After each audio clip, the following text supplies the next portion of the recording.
Yan, mukhang ano tuloy, ako'y ginugutom dyan sa nakikita ko. So, bigla akong ginutom.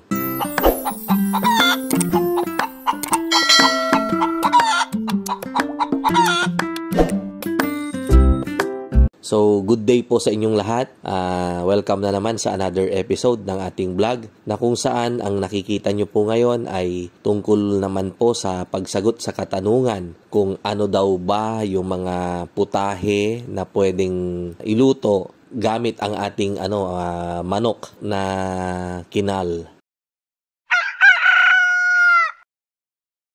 Unang-una, ang paitloging manok natin, kapag ito ay mahina ng mangitlog, kapag hindi na siya nakakabayad ng kanyang, kumbaga board and lodging, yung kanyang kinakain, yung mga expenses natin, ano pa bang gagawin natin? Wala nang iba, kundi ibenta na po natin ito, ikal na po natin. Tapos, sa pamamagitan ng pagbenta, kahit papano yung porsyento, malit na porsyento ng pinambili natin ng RTL, kahit papano ay may babalik na ilang porsyento. So, sa ngayon, ang kalpo ay nasa 90 pesos. Iba-iba rin po yung presyo niyan, depende rin po sa demand and supply. Ngayong araw, sasagutin natin yung katanungan ng isa sa mga subscriber natin kung ano-ano daw ba yung mga pwedeng luto sa ating paitloging manok.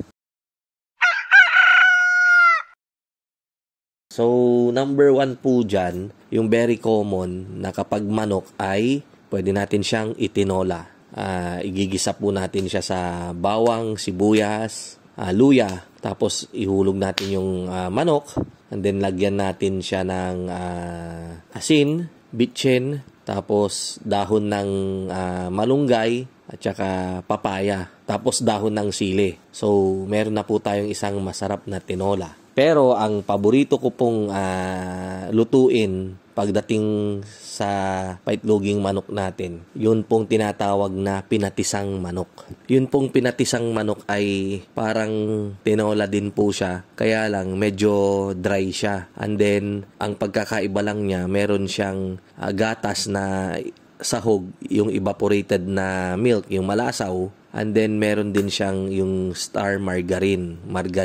Yan. So, ang unang proseso po niyan ay igigisa nyo po yung bawang, sibuyas, luya sa gamit ang margarine. Tapos, hulog nyo yung manok para magisa siya, maalis yung lansa. And then, lalagay nyo po yung gatas. Yung gatas na, dimbawa, isang pirasong manok, lagyan nyo po siya ng isang lata ng gatas na yung malaki, yung ginagamit sa panghalo-halo. Tapos, lagyan nyo rin siya ng konting tubig, kasi medyo po, ang ano lang dito sa paitloging manok natin, lalo na kapag ito ay mga 2 years old na, matigas talaga siya. So, kailangang palambutin muna natin siya. So, sa pamamagitan ng pagdagdag ng tubig para ma-boil muna siya, mapalambot muna natin. Huwag namang sobrang dami ng tubig. So, tatansyan nyo lang po. Yung kasya lang, tamang-tama lang para pampalambot dun sa karne ng manok. And then, kapag medyo malambot na siya, ihulog nyo po yung papaya. Pwede rin po yung sayote. Yun po. And then, maglagay po kayo ng dahon ng sili, yung isang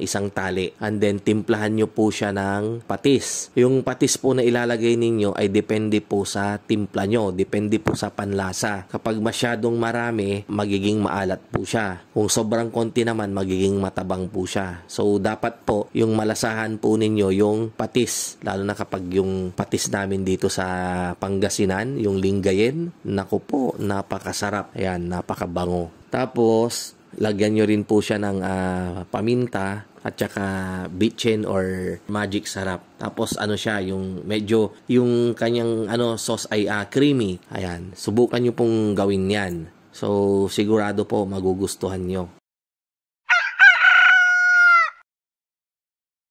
Yung iba, pwede ring adobohin natin yung manok. Kaya lang po, basta ang masasabi ko lang talaga, may katigasan po talaga tong paitloging manok natin, itong kal. Kaya lang, basta palambutin nyo po siyang mabuti. Pero pagdating po sa lasang native po siya. Nung hindi pa ako nagpapaitlog ng manok, nakikita ko to kadalasan kapag ako ay paakyat ng Baguio. Lalo na pagdating ko ng papuntang Trinidad, ganyan. Makikita mo talaga may mga naka-display, mga manok. Minsan yung medyo dirty, white yung kanyang kulay ng balahibo. Nung nagpaitlog na ako ng manok, dun ko na lang nalaman na yung mga paitloging manok pala natin ay sila rin yung mga naka-display dyan sa Benguet. Ayan. So, yan po yung paborito ng mga kapatid natin dyan sa Benguet.